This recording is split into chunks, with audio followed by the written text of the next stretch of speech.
Que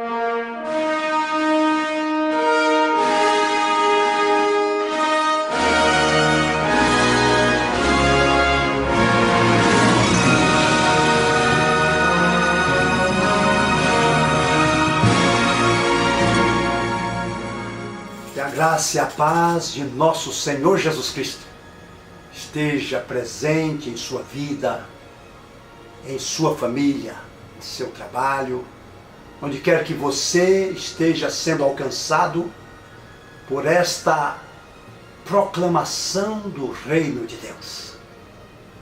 Eu declaro em nome do Cristo vivo a bênção do Senhor sobre você, sobre a sua família, em nome de nosso Senhor Jesus Cristo. Estamos começando uma série de proclamações proféticas acerca do reino de Deus, como revelado nas Escrituras Sagradas. Esta é uma série que tem sido requisitada insistentemente pelo povo de Deus, especialmente o povo Shalomita do Brasil, que tem crescido alimentando-se desta palavra viva do Senhor. Para mim é uma alegria, um prazer imenso estar chegando até você através deste meio de comunicação, levando estas boas novas do reino de Deus. E eu tenho hoje um tema da mais alta importância do calendário Shalomita, no mês de fevereiro de 2013. O tema escolhido, ou a ênfase do mês, está sob o título Discipulado. E o Espírito Santo colocou no meu coração a escritura para compartilhar convosco, que está na segunda carta de Paulo a Timóteo, capítulo 3, versos 10 e 11, onde ele declara assim: Tu, pois, tens seguido de perto o meu ensino, procedimento, propósito, fé, longanimidade, amor, perseverança e as minhas perseguições e os meus sofrimentos, quais me aconteceram em Antioquia, Icônio e Listra. Que variadas perseguições tenho suportado. De todas, entretanto, me livrou o Senhor. Ora, todos quantos querem viver piedosamente em Cristo Jesus serão perseguidos. Mas os homens perversos e ímpios e impostores irão de mal a pior, enganando e sendo enganados. Que Deus abençoe a sua palavra em nossos corações. Aqui está o testemunho, depoimento pessoal do apóstolo dos gentios, aquele que surgiu como que extemporaneamente no colégio apostólico básico deixado por nosso Senhor Jesus, o apóstolo número 13, como disse alguém, além dos 12 que foram levantados pelo Senhor Jesus Cristo pessoal e diretamente, sendo depois Judas, por causa da traição do mestre amado, substituído por Matias, lá no primeiro capítulo de Atos dos Apóstolos, numa assembleia profética liderada pelo apóstolo São Pedro. Nós temos então Paulo, que é o número 13, o apóstolo número 13, aquele que surgiu para expandir a mensagem do Evangelho no meio gentílico, porque a base dos 12 era essencialmente judaica, e assim permaneceu nos termos desta região, levando a palavra, sendo que depois da dispersão ou diáspora, alguns foram a outras terras longínquas levar também a palavra do Senhor. Mas, meus irmãos, amados, queridos no Senhor, qual seria a dinâmica usada por estes que foram levantados para dar continuidade e completude à obra que fora iniciada por nosso amado Senhor e Salvador Jesus Cristo. Hoje fala-se em muitos métodos, variados métodos, que enxameiam no seio da igreja, multiplicada em inúmeras denominações e segmentos. Onde é que está a identidade? Onde é que está a chave para o avanço desta igreja neotestamentária ou apostólica? Qual seria o meio mais eficiente, ensinado pelas Escrituras, chancelado e confirmado pelo Mestre amado, que não apenas é o Mestre, é o Salvador, é o Senhor, é o fundador e poderíamos mesmo dizer o dono da igreja, nosso Senhor Jesus Cristo. Quanto mais pesquiso as Escrituras, quanto mais me aprofundo nas bases da palavra de Deus, me convenço que a metodologia, se assim posso dizer, adotada, ensinada e praticada por Jesus e seus apóstolos, não é outra senão o discipulado. Não é o discipulado teórico, um discipulado de classe, de ensino por palavras e por letras, mas é um discipulado essencialmente vivencial, pragmático. Um discipulado, como disse um certo professor, peripatético ou de beira de caminho, de pé na estrada. Um discipulado de prática, de convivência, de exemplo, de compartilhamento de vida. Um discipulado de transparência, um discipulado de companheirismo, não de ouvir dizer à distância, não um discipulado virtual, não, um discipulado de koinonia, de corpo a corpo, de mano a mano, um discipulado que aproxima o discípulo do mestre, que faz com que a vida de um se torne a extensão do outro, um discipulado que tem por espelho e protótipo fundamental não um mestre humano ou uma liderança carismática, seja ela qual for, mas que reporta, que remete todos ao modelo principal, ao exemplo perfeito e supremo do amado Mestre e Senhor Jesus Cristo, como dissera Paulo: sede meus imitadores, como eu sou de Cristo. Não é um discipulado particular. Eu sou de Paulo, eu sou de Pedro, eu sou de Apolo, eu sou de Cefas, ou eu sou de Cristo. Não. Isto fragmenta mais ainda o corpo de Cristo. Mas é um discipulado centrado nas Escrituras, visualizando apenas ser semelhante ao Deus homem, ao varão perfeito, nosso amado Senhor e Salvador Jesus Cristo. Ele é o centro, Ele é a razão, Ele é a motivação, Ele é a inspiração, Ele é a vida, Ele é a fonte, Ele é o tudo de que eu e você precisamos para adentrarmos aos mistérios dos propósitos eternos do Pai, para com a nossa vida aqui na terra e para toda a eternidade. Por isso Paulo, falando de coração aberto para o seu discípulo número 1, ele teve inúmeros discípulos, mas se é que podemos chamar de discípulo número 1, aqui está ele. Seu nome? Timóteo. O jovem que decidiu deixar tudo, inclusive sua própria família, ao exemplo dos demais apóstolos que deixaram tudo para seguir o Divino Mestre, nosso amado Senhor e Salvador Jesus Cristo. Assim fizera também Timóteo, para estar servindo e seguindo. Olha, os verbos são esses: servindo e seguindo.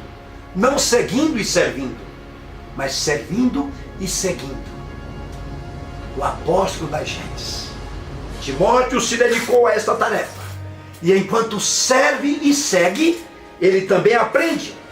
Por isso, o apóstolo, nesta palavra de testemunho pessoal acerca da vida, da conduta, do procedimento de Timóteo. Ele escreve: tu, porém, tens seguido de perto. O que é um discípulo, então? É alguém que segue de perto o seu mestre, o seu discipulador. Olha, discipulado aproxima, discípulo e discipulador. Há, então, uma proximidade que comunica, que extravasa, que transforma, que abençoa, que compartilha, não apenas coisas temporais e humanas, mas sobretudo o tesouro divino, os mistérios de Deus, a verdade do reino, a graça que nos foi trazida por nosso Senhor Jesus Cristo. E este discipulado, que nada mais é do que a comunicação de vida pela convivência, pelo exemplo, faz com que o seguidor, discípulo, se torne semelhante ao seu mestre.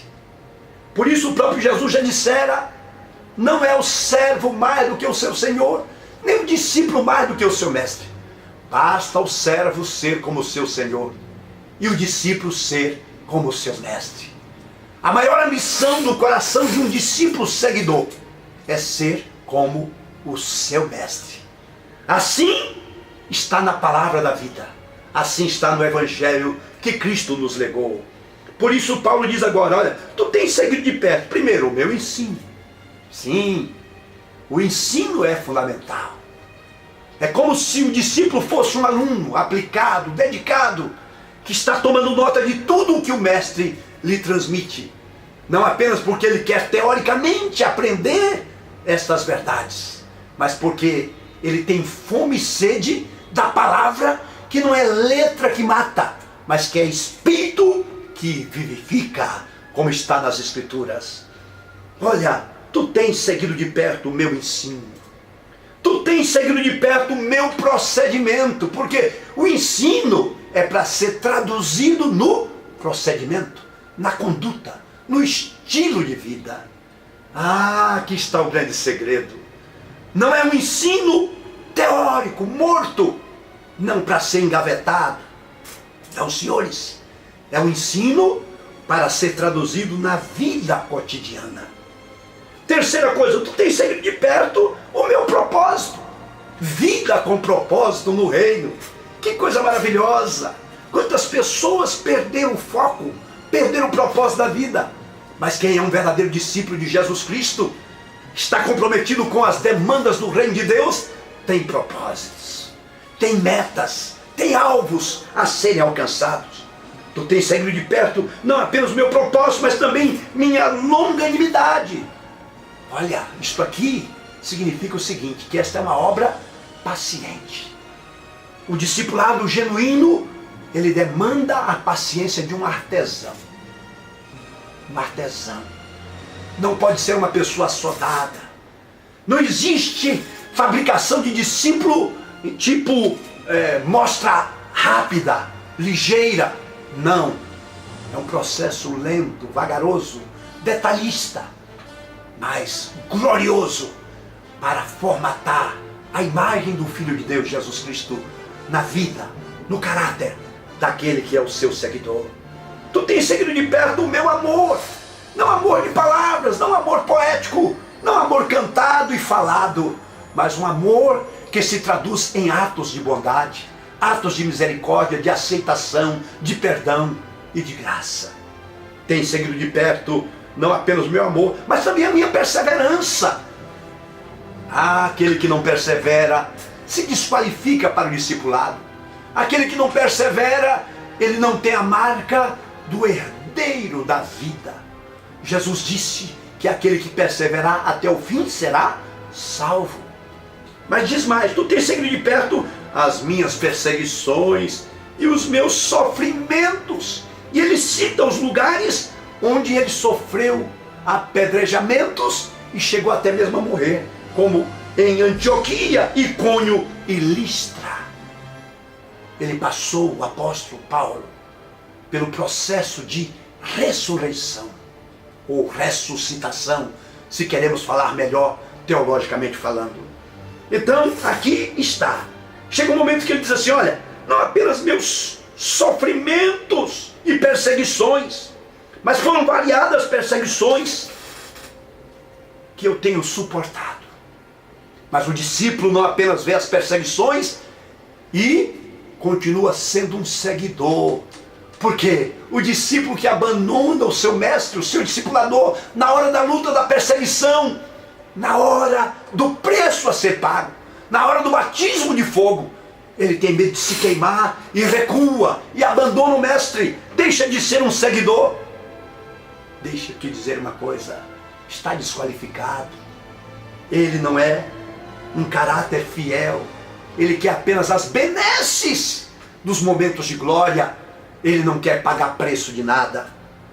Por isso, a recompensa do que persevera, até nas lutas, perseguições, injúrias, diz aqui, é a recompensa do livramento. Porém, de todas o Senhor me livrou. Ele persevera até o momento do livramento. Por quê? Uns confiam em carros, outros em cavalos, mas nós faremos menção no nome do Senhor.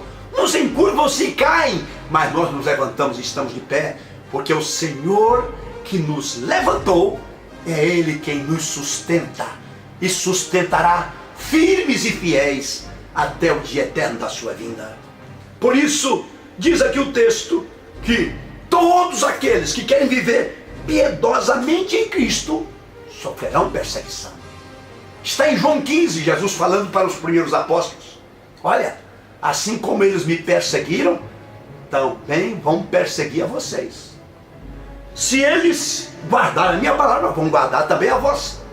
E vai chegar um momento, Jesus fala lá, em que muitos julgarão estar prestando culto a Deus, matando vocês, condenando vocês, levando vocês aos tribunais para a morte. Olha a que ponto chegaria o espírito do anticristo, trabalhando o caráter das pessoas não convertidas, ou mesmo às vezes até religiosas, mas sem consciência daquilo que Deus está realizando na terra. Pessoas presas a outros interesses, por outras motivações, estariam fazendo esse tipo de trabalho. Mas olha, se por um lado todos os que querem viver piedosamente em Cristo, não apenas os apóstolos, mas também os discípulos, a igreja fiel, que procura andar nos caminhos do Senhor, tem também esta marca de sofrer perseguições, provações e lutas. Mas a Bíblia diz que o problema dos perseguidores, dos infiéis, não é nosso, não é do apóstolo, não é do discípulo, não é da igreja. É um problema de Deus. Diz o texto que os homens perversos e impostores irão de mal a pior, enganando e sendo enganados. De mal a pior. Esta é a herança, este é o penhor, este é o resultado final, é a colheita que está reservada para aqueles que são infiéis e impostores. Porém, um discípulo, um verdadeiro seguidor do Divino Mestre, que aprende aos pés de discipuladores que o Senhor levanta sobre as suas vidas, como suas coberturas e parâmetros de vida em Cristo. Estes estão relacionados na lista dos fiéis. E aos fiéis discípulos do Senhor, formatados à imagem e semelhança do Senhor Jesus Cristo, a estes está reservada a palavra final do dono da igreja. Bem-estar, servo bom e fiel. No pouco foste fiel, sobre o muito te colocarei. Entra no gozo do teu Senhor. Que Ele vos abençoe. Em Cristo, por Cristo e para Cristo. Até a próxima. Amém.